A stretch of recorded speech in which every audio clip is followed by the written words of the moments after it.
Ang daming tanawin dulo.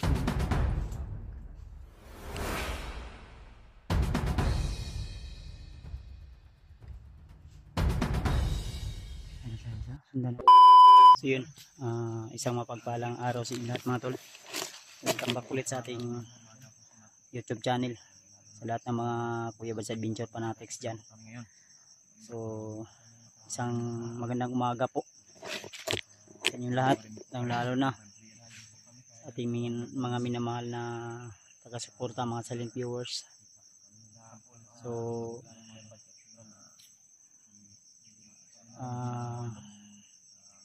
nakapagbigay na po kami ng alay kay Lolo Ambo. Then, ang sabi ni Lolo Ambo ay hindi lang po siya magpapapidyo gawa ng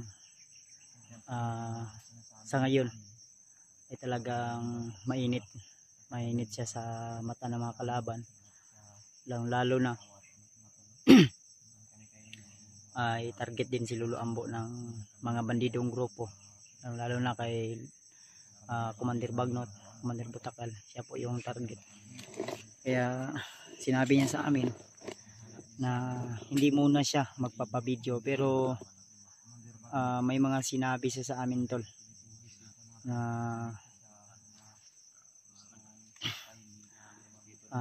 yun po ay hindi namin ipagsabi kahit na kanino. So kami lang po yung nakakaalam, nila Dave at ni Janre. So kasama pa rin natin ngayon, walang iba, si Janre. At may binigay si Lolo Ambo sa amin na isang galong tubig na binasbasan niya po. So hawak po ni Janre yan.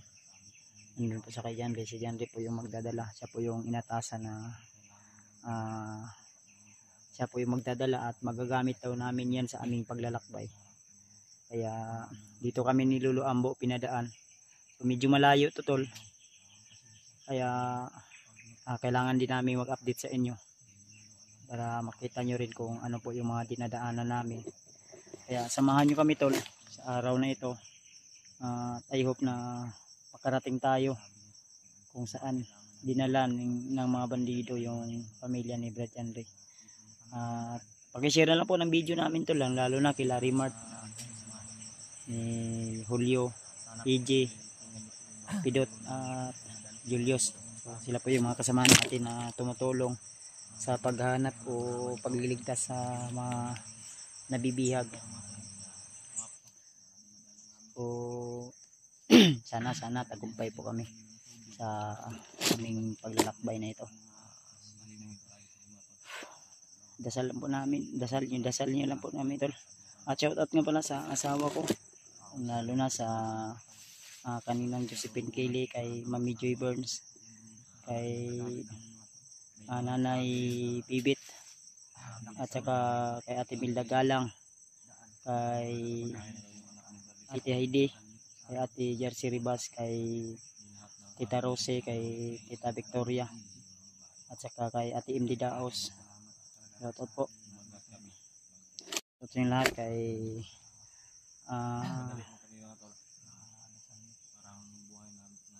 huwag nyo kalimutan tol na i-share po yung mga video namin. Yan sila ano.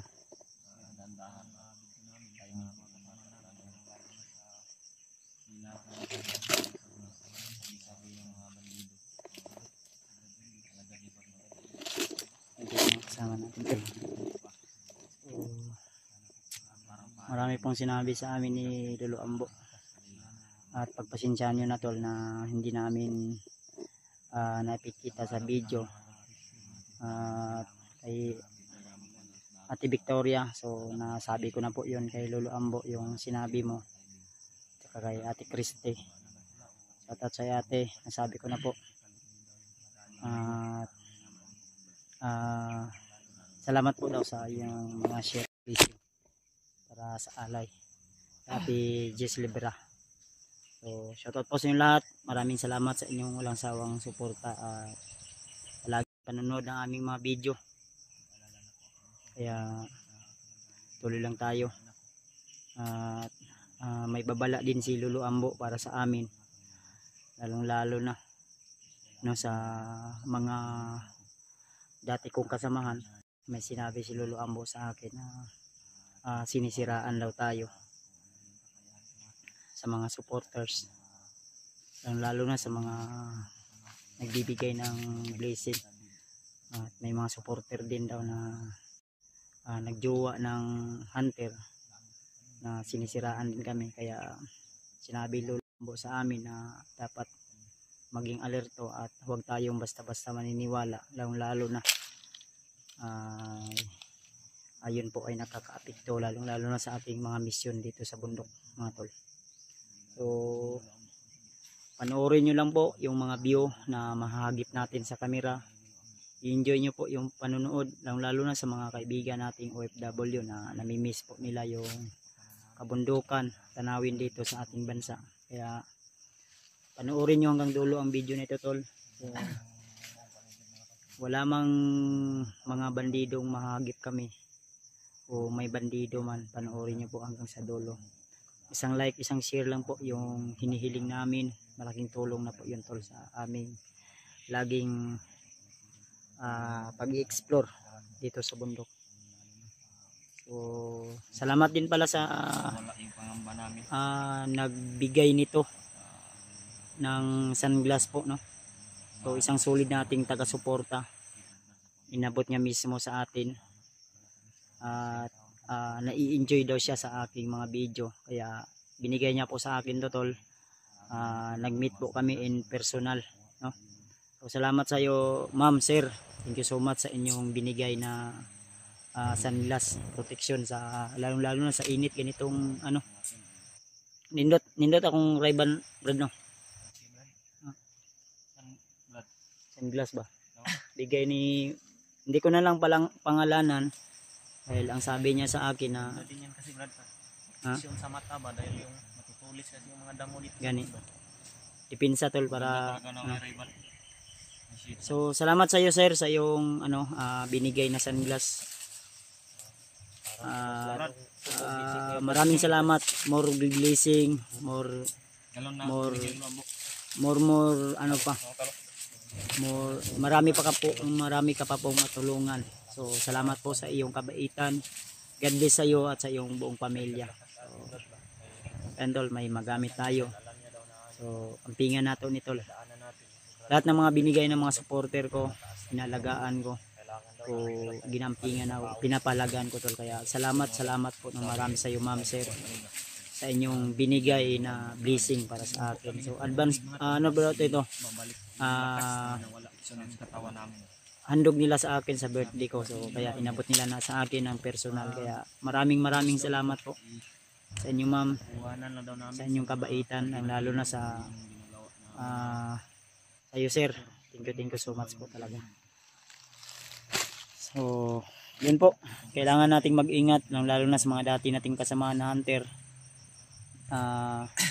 Nagsasabi si Lolo Ambo, nagbabala sa atin, kailangan natin mag-ingat dahil may mga kasamahan tayo na kumbaga naiinggit sa atin at nagsasabi na wag na daw kaming bigyan ng mga sponsor dahil marami daw kaming sponsor, mga tol. So nagkakamali po sila. Kami po ay nagsisikap upang yung mga nagbibigay sa amin ay kusa po nila yon, at wala po kaming ganun kalaking sponsor na sinasabi nila. So sa tao dyan na nagsasabi na may mga sponsor po kaming mga marami, mga mayayaman yung sponsor namin, yan po kayo nagkakamali, tol. So talagang napakahirap makisama o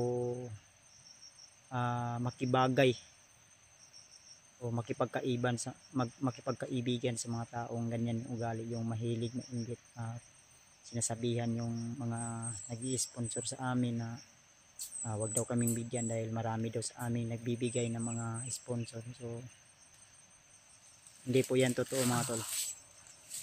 Ito po ay sinasabi lang po namin dahil si Lolo Ambo ay nagbabala sa amin, tol, na huwag kumpiyansa dahil may mga taong naiinggit sa amin, sa akin, lalo na sa Timpogi, mga tol. na patuloy na namamayagpag o patuloy na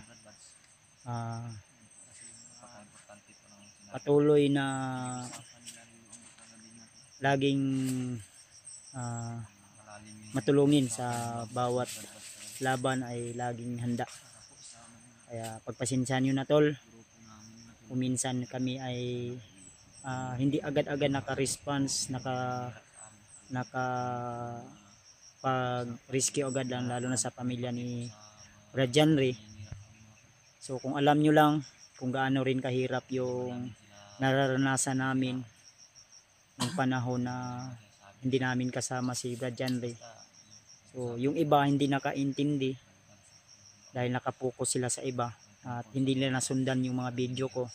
Kaya panoorin nyo po isa-isa yung bawat kasamahan ko para alam nyo rin kung bakit hindi kami agad nakakapag-response. Kasi yung iba nagko-comment na dahilan kaya raw ganyan nangyari sa pamilya ni Janry dahil hindi namin rescue agad-agad. So hindi po namin yung kasalanan.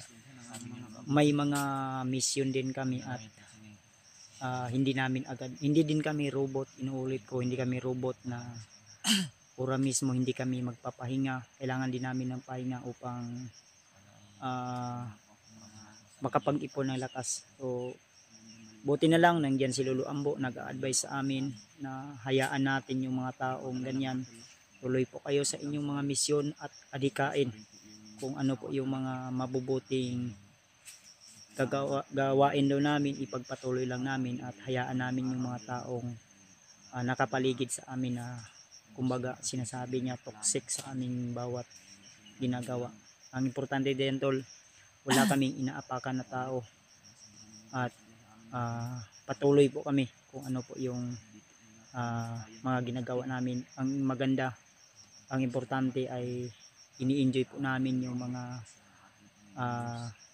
paglalakbay namin. Kahit maraming problema at pagsubok sa buhay ay kakayanin natin to tol. I-enjoy lang natin, lalo na kayo dyan tol, enjoy nyo lang po yung mga video namin sa inyong laging panonood. Huwag po kayo mag-alala, mag-iingat at mag-iingat po kami upang ano natin yung mga problema natin sa buhay. Driban daw na bukid muna ito naman, nainita ay, tama itong relax na to. Kaya tol, hayaan na natin yun, kaya natin to Brad, pray lang po tayo. At ang sabi ni Lolo Ambo sa amin, huwag kaming maniniwala sa mga sabi ng mga bandido na sinasabi nila na apakain na dahil palusot na nila yun o mga linlang ba kumagat tayo ba para panghinaan tayo para hindi natin patuloy na hanapin natin. Kaya tuloy lang tayo. Sinabi ni Lolo Ambo na huwag magpa-apekto sa mga maririnig sa bawat paligid. Tuloy tayo. Dahil ang ganito as yung salamat talaga sa shoutout sa Ate Jennifer. Salamat sa iyong suporta at pagtitiwala sa amin. Salamat sa iyong kabaitan po. Ate Milda Galang, shoutout po si ate. Tuloy lang po. Kaya yung iba dyan na mga nagjujuwa ng hunter, huwag na kayo magjuwa. Humanap na lang kayo ng pangit at ibigin yung tunay. Huwag yung mga magwapo. Kasi yung gwapo, maraming babae yan. Uy, huwag kayong maghanap ng hunter na babaero. Hanapin nyo yung gwapo na ayun no? Sobrang sarap ng bundok. ang sarap sa masating lang. Dito kami pinadaan ni Lolo Ambo tol. Dahil madali na to, ito yung madaling area. Ni Lolo Ambo na dito tayo pinadaan, Brad. Ay, pawisan tayo ng marami nito. Balik pawis naman. Oh, may binigay si Lulambo ng ano, pinasbasan. Daan na. Mas madali tayong maabot. Pero sobrang tirik naman.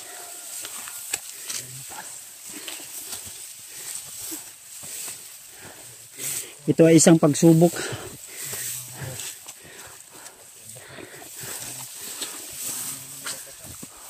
Yung kanta na. Pagsubok ba? Pagsubok lamang yan. Huwag mong itigil ang laban. Sobrang init ng panahon. Anong pagsubok? Kasi init ng pagmamahal niya sa akin dahil.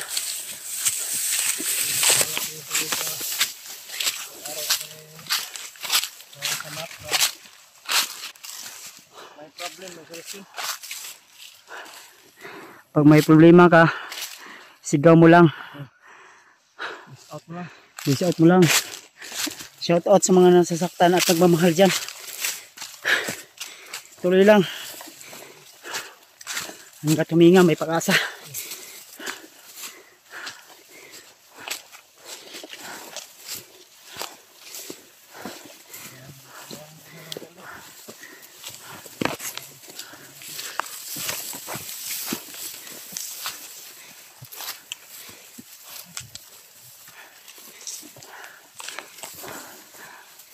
Yan yung paligid mo to.